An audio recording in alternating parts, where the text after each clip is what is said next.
Hello everyone, my name is FlareBlitzed and welcome back to Dawn Drop Radiant Beginnings. An extended demo has been released and some changes to the UI as well, as you could see from the previous time, where the menu stuff was literally around here, as you can probably see by my mouse, but now it's colourfully laid out at the bottom here. And with past save files, there's no way of being able to just remove them, even by deleting the game itself from the computer. So there's some advanced work that you need to do in order to actually remove anything from past save files. But also, these buttons don't work if you hover over them and if you click on them. So there's a little bit of an issue when it comes to that, and there are only 6 save files. Anyways, enough of the boring stuff. Let's get into the game itself. Here we go. Because last time, this is how it ended off. Now, this is new content. No! Again! When you step forward, angle your foot. Like this. Do you see? Like this. I suppose Dimitri is training Allison. The next few weeks, I marched into the hyperball field morning and evening to begin my job. One of the first things I noticed was that while Glennis was hailed as one of the best schools in the world, its hyperball team was sorely lacking. Well, we're going to push that gap away and ensure that we're the best in every field possible. Wearing a cap, whistle and chelts as additions to my usual outfit, I adopted a stern and serious demeanour. After all, if I'm going to do this, I'm going to do it right, and that means teaching everyone there the same way I was taught. There was obvious tension in the air between me and the 16 other women that comprised the hyperball team. I could tell from just looking at them that they didn't see me as their trainer, their attitudes towards me being more or less dismissive as I introduced myself, which could mean either they don't care or they don't know about my history. Either way, it was better for me since the spotlight was something I more or less detested, because fame is not everything. Although, after weeks of being treated more like an annoyance than a trainer, I can't help but think that maybe some of the fame would help to get them to listen. When you shoot, you need to flick your foot slightly. That subtle angle lets you send the ball flying in a curve. It's essentially for getting around better goalies. Another training went by and little to no improvement happened. Out of all the players, only one really listened, and as she walks up to me after practice like always, I see the usual sad look in her eyes as she observes the rest of her teammates. Allison? I was hoping they would come around after hearing what you had to say, but I suppose they aren't up to listening to you at all. Sorry, I didn't think it would be so difficult for you. I've had worse. Hyperball players are notoriously stubborn and huge pains in the rear, yep. Just like football players. But yeah, if they aren't listening, they aren't really going to improve. They just make the same mistakes over and over again. I tried talking to them about it, but they all have their thoughts and reasons for opting out not to take your advice. So there isn't even a singular unified reason? No, some are similar, but no two are alike. Is this really a team? What happened to the hyperball team of this school? I thought they were top ranking. This is barely even a team. None of them know how to work together. Heck, I don't even know if they all know each other's names. It's complicated. There's more of an internal issue here when it comes to the team than just their passion for the sport itself and for the other players around them. Well, it's a good thing I'm smart. Well, it all really started last semester with the graduating class. No, I suppose the problem is before then. What do you mean? So Glennis was well known to have a great hyperball team, but the problem became that no one wanted to teach the new players. Well, at least the new players that were really accepted. I've been given like a crib sheet of how each of these names are pronounced, but I don't have it with me at this point in time, so up until the next episode we're going to be butchering some of these pronunciations. I see where this is going. So since the new generation was never trained, the old generation left, leaving a bunch of inexperienced and untrained rookies to take over the mantle. The only ones who really got training were me and Faria. Wait, Faria was part of a team? That's how we met. We were called the twin sister rookies of Glenus. Then why do you two talk so aggressively to each other? Like, I know teammates mess around a lot, but I feel like there's some animosity hidden in there. It isn't really hidden. We are pretty openly hostile towards each other, although in a more polite manner than you expect, since admittedly, we still respect each other to an extent. It was really that bad, huh? Yeah, but not as complex as you were thinking. Thanks. Faria was named the next captain instead of me, but as soon as the elections began for the next president, she gave me the position and left the team. Obviously I was shocked and I spent a long time arguing with her about how she could just abandon the team. And what did she say? She said she was never serious about Hyperball. She said it was just something she picked up to kill time. Wow, okay. We need to hear it from both sides. Allison's eyes hardened as she spoke and her jaw moved slightly as she grit her teeth. Yikes. So Allison's really the only motivated individual in this Hyperball team. I understood her Angus. There we go. 3 times to pronounce understood. There were times in the past that I had teammates that I trusted and had faith in who abandoned the team during the times we needed them the most. That's a long sentence. It was a feeling of betrayal that penetrated deep into a person's core. Because you get to trust your teammates, because alongside yourself, those are the players who also help to contribute victory for the team, and in this case the school as well. And just dropping out without a reason? Maybe there is a reason, but there's sometimes not a reason that is as explained. And the deeper relationship, the more it hurt and the more likely it would turn into hate. Oh great, remember that Yoda talk? Anger goes into hate, hate goes into suffering, etc. Hours of talking, planning, training, and she said it was just an unimportant pastime. There's still more to this than one person's perspective. I see. Well, at least now I have an idea of what I'm dealing with. So not only do they refuse to listen, they are total rookies. Where do you even get them all if they weren't part of a team previously? Recruitment campaigns. I went alone to different summer camps and offered different players with potential a position on the team. Although I guess my judgment isn't very good considering how it all turned out. I wouldn't go so far as to say your judgment was bad. Really?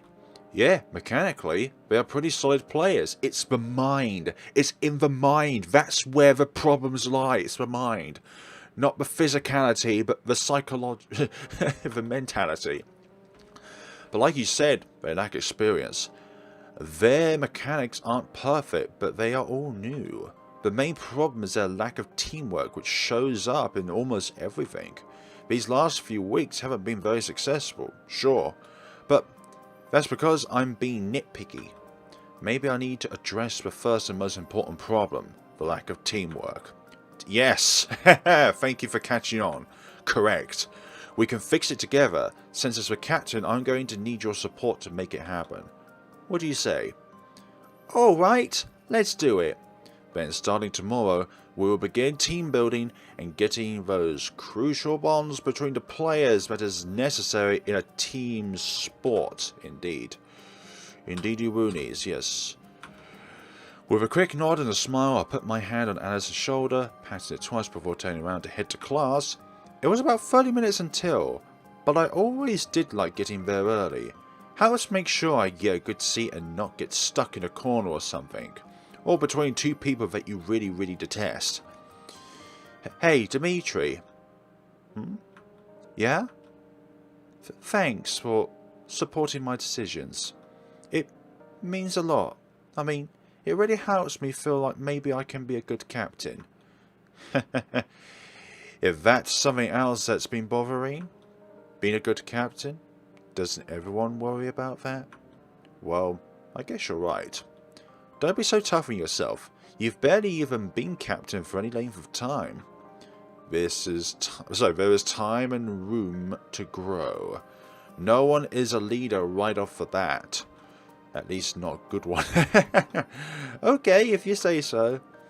Giving Allison one last time, I walk toward the exit of the practice field. I take one last look back and see Allison pick up a ball. Placing it gently at her feet, she begins dribbling it down the field, practicing the moves I'd showed her today and the past few weeks. An aura of loneliness sits heavily around her, but also one of joy. I suppose I'd be lonely too if I did what I loved alone all the time. No one's as dedicated as her, since they all just leave once practice ends. Into the morning light, the sun greets me and temporarily blinds me as I enter the main square of the school. The area is bustling and the whole square is crowded as everyone tries to get to their intended destinations. I know the word intended was not there, but that's how it goes. Because sometimes the destination is not intended. A few random band members are scattered around, playing their instrument, and near the center you see small booths set up for the other clubs and activities. Student council officers are seen positioned in tactical areas to control traffic flow and answer questions, their status shown by the armband on their arm. I try to follow the flow of students, but even though I try to keep pace, I find myself getting jostled around until my oh dear, bad leg. I actually forgot about that. Dimitri had a very bad leg, and that's why he can't really properly play the sport anymore. It's like a mechanical leg, but in this universe it's a bit more advanced. I found myself getting jostled around until my bad leg is hit and I crumble like a marionette whose strings just got cut. Hitting the ground on my back, my head jerks back and hits the sidewalk. No, Dimitri! Ah, creeps, there we go. That's what we call that word, crep. I hold my head and turn over onto my stomach as I try to get up. I usually translate swear words into food, actually. Crep, and then there's fudge, and then the other one maybe is contested. I hold my head and turn over onto my stomach as I try to get up, but the task becomes more and more difficult as a few students ignore me and simply knock me side by side so they can continue without taking a detour. Hey! Make way, move! I said move! In the distance I hear a stern female voice echoing effortless through a large crowd of moving people. As I continue dodging students, eventually I see the river split in two as a leg clad in green camouflage steps in front of me. You alright? With an opportunity now to stand up, I brush the dirt off my clothes and look up. Thanks for your assistance. I didn't realise the students here were such bots. Some can be, you're new. Some can be. It is part of the reason we station ourselves around busy areas of campus. We have more injuries than we would like to admit caused by something like this. People should learn to be nicer. By the way, my name is Dimitri. Dimitri, huh? Name's Lilith. Lilith Valka. Lilith, huh? That's a cool name. I grab my bad leg and double tap the equip I get from Jet. As I do, a small beep comes out and I know that it's still fully functional. I suppose this is why Jet said it wouldn't help for plain hyperball. If a small knock like that causes a malfunction, it's practically useless on a field. Be careful in the future. I see that you have an equip on your leg. It is rather fragile, so I recommend travelling where there are less students so it isn't hit. How do you know about the equip on my leg? It's almost like every main character here has some knowledge on the equip stuff.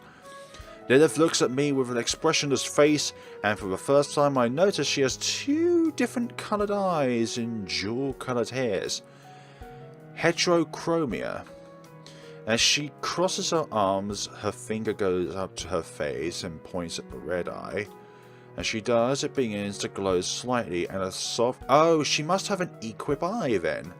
And a soft mechanical click comes from it as the pupil apparently recalibrates. Oh gosh. This is a special equip called Eye of Heimdall. It has many features, one of which is the ability to see equips and gain an understanding of their functions. What? How advanced is this place? That's pretty impressive, actually. Why'd you need something like that? Well, it was either that or wear an eye patch. An eye patch is cool, but yeah, I kind of guessed that, but rather than making it so that it's a different colour, I'd rather opt it to be the same colour as the other eye. Plus, it helps with doing my job as the head of student security. There is nothing that gets past me. I can also assess injuries with nearly 100% accuracy. Nearly is the key word. Although yours leaves me puzzled. Okay, that's where the nearly comes into place. Yeah, it leaves a lot of people puzzled. Still, I feel bad for making the security chief help me. Makes me feel just a little pathetic, not gonna lie. It's my duty to help, no need for you to feel bad nor thankful. Are you ex-military? I am. I served with the army. Do you mind if I ask what rank? Sergeant. Oh, that's pretty cool. Did you decide to learn a different craft and enroll here? No, I ate an explosion for my squad that cost me half a leg, some chunks and an eye. Apparently that makes me unfit for continued service even though they managed to fix the leg and regrow the chunks. Okay, I'm not going to question anything in this reality because apparently anything could be possible when it comes to science and technology. Science. The eye, well, I suppose if I look hard enough I could find my eye somewhere on the battlefield. Oh, sorry, I didn't know. No need to be so apologetic. It's the past. If I couldn't handle getting blown up, I wouldn't have stayed in service for as long as I did. A few tours made you jaded to that sort of thing. I guess, but, you know. No, I don't think I do. But that is neither here nor there. Now that I've confirmed you're safe, I'll head back to my post to make sure everything remains in order. I'll see you later. Yes, madam. You don't need to be so formal. Yeah, Dimitri has a history of always being formal with others. I prefer if you just call me Lilith. Lilith brushed her bangs to the side and walked back toward a group of student council members. Her walk had an unbridled confidence about it, as if she was untouchable and has no weaknesses, an aura that exuded power and matchless strength. At the same time, I couldn't help but notice her charm as she got further away. For some reason or another, while she was in front of me, I felt compelled to look her straight in the face, but as she got further away, the intimidation I felt wore off and I noticed how... Okay. I really shouldn't stare, that's disrespectful. Indeed it is disrespectful. She's military. No! She's a person just like every single one of us. And it would be okay if she wasn't. No, that's not the point! Who's there? Another voice pops up from behind me as I jump up into the air as I turn to address the source. A familiar blonde-haired woman stands in front of me and my heart settles back down from my throat into my chest and my lungs resume normal function. To whom it would be... Celeste. You scared me. Sorry. I like everyone's been given a colour code. What's up? Oh, nothing. I noticed Lilith and then I realised she was talking to you and I wanted to chat. It has been a while since we last spoke after all. How have things been? Things have been picking up, troubles here and there, you know, normal college things. Oh, I see. Very good. You seem to be in higher spirits too. Do I? Of course. I don't know why, but I can definitely tell. Aww. I can't ignore what you were saying about... Hey! Don't give me that smirk! About? Staring at him. I have no idea what you're talking about. Lying doesn't suit you, Dimitri. And you aren't very good at it either. Hey, now. You don't know about us. You also don't need to be so ashamed. It's normal for a man to look at Lilith and be enticed by her. She has this wild edge to her that seems to attract the attention of a lot of men. Although up close, most can barely get a sentence out. It's pretty funny. Maybe I shouldn't pretend coughing, because that's no good. So you aren't mad at me for staring? No. Well, I suppose it can be rude if it's done excessively, and if you throw a disrespectful comment like, "Hey there, sexy," but otherwise I don't think it's that bad. Plus, I have no reason to get mad at you being yourself, okay? What's important is that you be yourself. I don't know. Some girls would get mad if they saw me checking it. Yeah, that is kind of true, but that's more out of jealousy. Then those girls should learn to mind their own business, I think. As long as it's not causing any physical or psychological harm. Unless of course they're your girlfriend, but it would be shame on you for staring at another girl where you've placed yourself to another. Fair enough, yes. So, what are you up to? I'm just walking around campus. I have some spare time and I want to enjoy the breeze and the nice blue sky. It is nice today. Oh no, what is it? I forgot I was headed to class. I'm going to be late. Oh no, I'm so sorry. I held you up for going to class. Hurry, hurry. Yeah, I'll see you later. Crap. Giving Celeste a quick wave, I begin sprinting towards my next class. The watch on my wrist telling me that class starts in 3 minutes. Pushing my back leg to its limit, my sprint quickly became a speedy limp until I was basically dragging a leg across the ground like a zombie. I look at the leg as it refuses to move as quickly or precisely as its twin. In frustration, I thrust my fist into my thigh, pain going up my body from the punch. Stupid leg. I throw another punch at it as if it would do anything to help me continue my trek to class. I'm not one for being late, but you, and you, other students, yeah, you're the ones who made me late by pushing me down onto the ground. Half running and half limping to the classroom, I end up getting there late as I run face first into the door. I'm shocked to learn that it's locked. Juggling the handle, hoping if it was just a temperamental lock, I look through the small window in the door only to see the professor look at me from behind his podium and swiftly return back to looking at the rest of the class. Damn it! Are you kidding me? Knocking on the door? Nah, the professor continues lecture like I'm not there, and I'm forced to put my ear onto the door to try and listen to what he's saying. Remember, students, tardiness is not tolerated at this school. If you find yourself even a second late, you will see that the door will be locked, and like the Laos behind there now, you will miss class and you'll be counted absent automatically. Oh, dearie me. So be sure not to be late. I blinked my eyes a few times as I processed what the professor was saying, and it didn't take long for me to simply get up and start walking down the hall back outdoors. No! Damn it.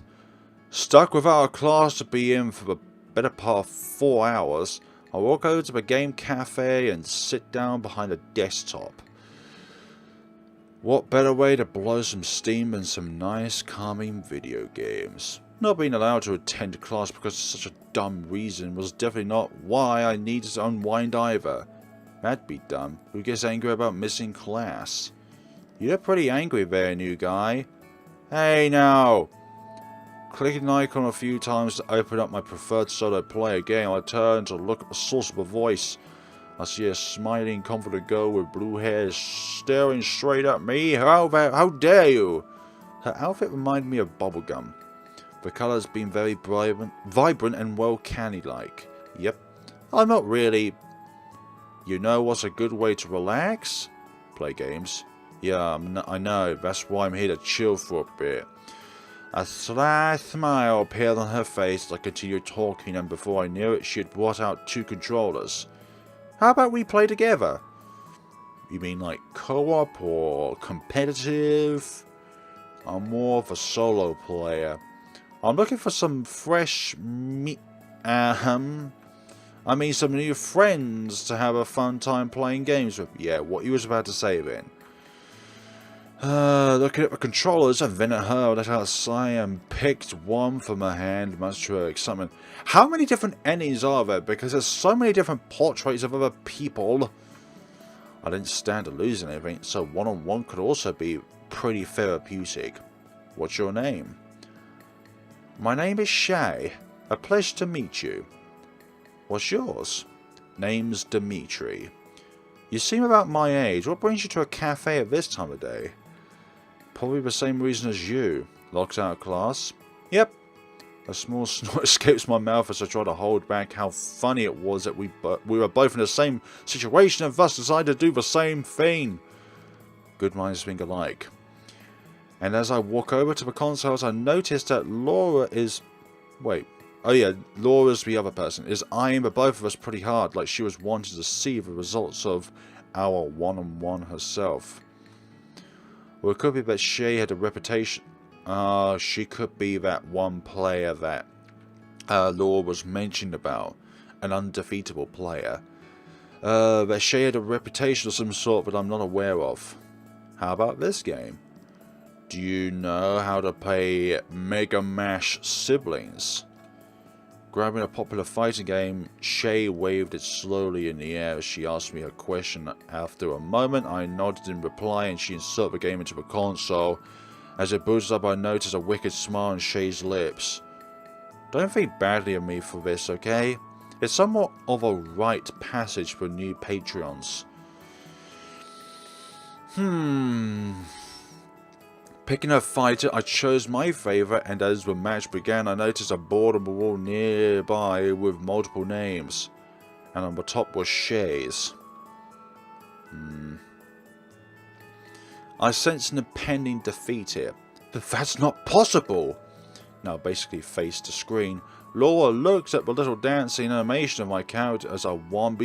What? 11th match in a row? What the heck? I thought it was going to be the polar opposite! Invigorating at first, I lost a lot of interest halfway since Shay kept insisting on more and more rematches. It was unfortunate she had picked Mega Mash Siblings. That was probably the only non-PC game I had hours upon hours poured into. You could say I'm somewhat of an expert at this point, even with all the patches that happened bi-weekly. Don't think too badly of me, okay? Giving Shay a small toothy smile. She kept a straight face until she let out a sigh and brought her hand out. Good game. It was obvious the gesture pained her, but it wasn't like I was going to pass up the opportunity to bask in the glory of victory. She was definitely a tough cookie, but I had faced tougher. Although it's not like I'm going to say that to her face, that'd just be rubbing salt in the wounds. Those were close matches. You really gave me a run for my money. Yeah, sure. Are you some sort of pro gamer or something?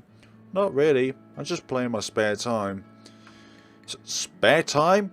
You don't even actively practice? I lost to a casual. Oh, whoa there. I'm no casual. I just don't intend to make a career out of playing games. That doesn't mean I suck, though. I take great pride in my ability to bring down the hammer, so to speak. Still obviously not satisfied, Shay got up and began ruffling her hair in frustration. It's pretty obvious that she's not used to losing to just anyone or at all. If the signs on the wall was any indicator, which made my consecutive victories admittedly much more satisfying. All the sudden free time I got from not being able to play sports anymore went straight to video games. Which may be somewhat of a mass of a hobby, but I definitely wouldn't call myself a pro, just very deft and skilled. I mean, what else is someone supposed to do where they are bedridden for months? Watch TV? The news? Nah, I'd rather get 100% completion on Light Spirit, or perfect my combos on Mega Mash Siblings. It's been a long time since I've seen Shay lose like this. I'm impressed. Maybe she's not the master player that Laura was referring to in the previous time. Still looking at the screen, Laura gains a wide grin on her face as she spoke, as if the idea of such a skilled player existing excited her. Then again, she was probably a gamer herself as she worked here, and what gamer isn't excited by the prospect of a tough challenger? Exactly! Wins are not always joyful because you could always be going up against somebody who has next to no experience, but then the victory against somebody who made you work for that victory is much more satisfying of that victory itself. And if it's a close call, then maybe it's just either luck is not on your side or luck is. Because sometimes this competitive stuff is judged by a third party. The idea of close matches as you put your skills to the test against another was definitely a gamer's pride and joy. The adrenaline and excitement of close matches was comparable to the feelings I got during Hyperball matches. Although I had never been in a real gaming competition before, just competitive game modes, which frankly is more of a headache than a competitive environment. For most gamers, the way those modes are set up, one would think the developer had never been in a real competition before in their life. Suddenly the bell on the door rang and I hear a familiar loud voice echo through the cafe. Okay. Although unlike me who turned toward the source immediately, apparently every other person inside the cafe was used to it as they ignored it, or just continued doing what they were doing. I know you're here, Shay. What? Confidently walking with a purpose, Jet looks around the cafe with her eyes sharp and his gaze thirsty for battle. It doesn't take me long to figure out that he is probably looking to one-on-one Shay for obvious reasons that I just found out. It's safe to assume that he was a victim of Shay at some point, and I know for a fact that Jet is a very sore loser. Oh dear. Oh hey Jet, are you here for your routine beating? A confident smile on her face, Shay looks at me briefly and then cracks her knuckles. Apparently she is planning on letting out her frustrations on Jet. Jet, on the other hand, doesn't seem like he was going to take it lying down. In a single motion, he whips out a controller from inside his vest, not breaking stride or even taking a moment to acknowledge me. With how hard he can tunnel vision sometimes, though, it didn't surprise me. I highly doubt he even knows I'm here right now. Reaching his destination, Jet plops down on a chair and motions for Shay to join him, who, without any hesitation, proceeds to take her place next to him. A familiar game booting up as the duo's eyes light up with a competitive fire. Gonna be the same as last. Oh gosh, impossible! Plopping over onto the floor, a defeated Jet slumped like a ragdoll over the checkered tiles as Shay reveled in her victory. Sorry. I had planned to leave, but curiosity ended up getting the better of me, which led me witnessing what could have possibly been one of the worst murders of the century. Wow. A complete slaughter.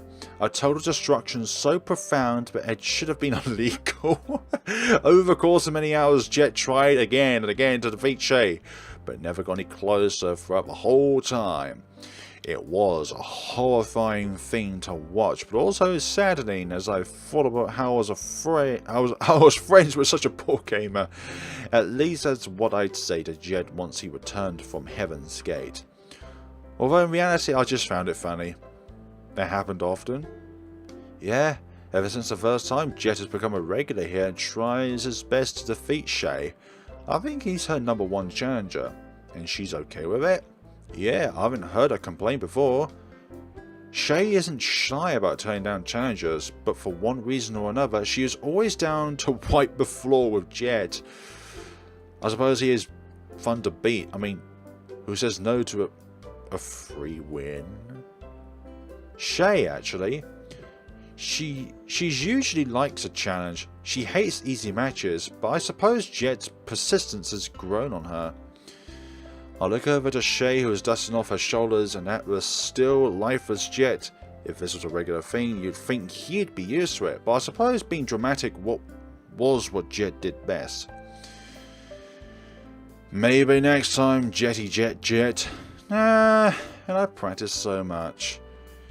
How about I teach you how to play? We can have some one-on-one lessons. Never! I'll take you down through my power alone. I am not going to rely on my rival, no, my bitter enemy, for assistance. Jumping up on his feet, Jet pointed straight into the air, and as he finished his speech, he turned. Oh, hey. Look, it's Dimitri. When did you get here? I mean, I've been here for hours. Oh, you know, just now, checking things out. I see. Jet grabs my shoulder after walking to me and turns to look at Shay while also turning my head to face her. Be wary of that one. She looks unassuming and homely, but she's dangerous, like a snake disguised as a sheep. It's wolf in sheepskin, but okay, I'll keep that in mind. Turning slightly to look at Jet, I notice he is still fiercely glaring at Shay, who is giving him mocking looks. Then Jet begins giving her the "I'm watching you" gesture, as he begins slowly backing away toward the exit. Next time. Disappearing through the door, I'm left flabbergasted. He really came in just for that? That's it? Yeah, he does that. Although it is getting pretty late. Yeah, it's almost midnight, isn't it? He probably wants to sleep. A chill going up my spine. I look at my watch and realise that they are telling the truth. It had gotten absurdly late and I haven't even noticed. Why does this always happen while I'm here? I can't be here this late. I have things to do in the morning. I grab my bag and start dashing for the exit. I can't believe I let time slip like that. I had the morning training session with the Hyperball team and arriving late was out of the question. There was no way I could do something so irresponsible like that and hope to gain their trust. Hell, if I showed up late I'd lose any chance of ever getting them to accept me at all. Probably forever. I'll see both of you later on. And I'll be sure to win next time. Yeah, sure. Feel free to try. Stumbling over myself, I run out into the street. Well, it is Dimitri. While it is Dimitri's right to do as he wishes with his life, I cannot recommend a lifestyle like this that would endanger your well-being. Okay, Artina. I arrive at my apartment after a long dash limp, my leg once again hindering my ability to achieve any sort of real speed to get to a destination. And although Artina has her usual monotone tone, I can see the mild irritation on her face. Something that struck me as interesting because that was about... Oh gosh, where's my text-to-speech? Because that was a very powerful sign of true sentence. A complex expression like there wasn't standard after all. Are you listening? Based on my logs, you have to report to the education establishment in approximately 5.5 hours. It is impossible for you to achieve that required 8 hours of rest for optimal performance unless Dimitri has discovered the secrets of time manipulation that Artina is not aware of. I know. I just lost track of time. Jet. It was Jet who delayed Dimitri. That process is as making sense. Jet tends to delay those around him. I apologise for blaming you, Dimitri. The fault lies with Jet. No, it does not lie with Jet. It lies with us. Like a magic word, I mention Jet, and Artina throws all the fault onto him without me needing to say another word. An interesting find, and definitely a welcome one. Although I felt bad for Jet, who seems to be getting the short end of the stick a lot today just because of me. Although it wasn't like Artina was going to do anything to him, probably just lower her view of him. If it could get any lower? Wow! Artina will reheat your bath so you can prepare to rest. Artina assumes you have eaten, right? Yep. In reality, I hadn't, but I didn't have time to eat. I'd have to go without food because if I ate now, I wouldn't be able to go to sleep, and I wasn't able to pull an all-nighter for no good reason. So with a quick shower, I throw myself onto my bed, hoping that I can somehow rest well enough for it to not affect me too badly tomorrow. A long shot, but still, a man can hope. Otherwise, I'd be in for an extremely hellish day, because tomorrow is one of my heavier days. I really shouldn't have gone to the cafe. Groaning to myself, I throw my face into a pillow and wait for the embrace of sleep to drag me away. Does it? And that is the rest of Dawn Drop, folks. That is, without a question or shadow of doubt, it for this point in time. So we've got Standard, Allison, Faria, Celeste, and Laura. So none of these aside the beginning 3 portraits have unlocked. And, okay, that button works, which is nice. But not all these buttons actually do work. So that is it for the extended demo of Dawn Drop. There are no other choices to select and no multiple paths along the extended demo itself. So, thank you all so much for watching, guys, and see you all in the full game. Have a wonderful day and take care of yourselves.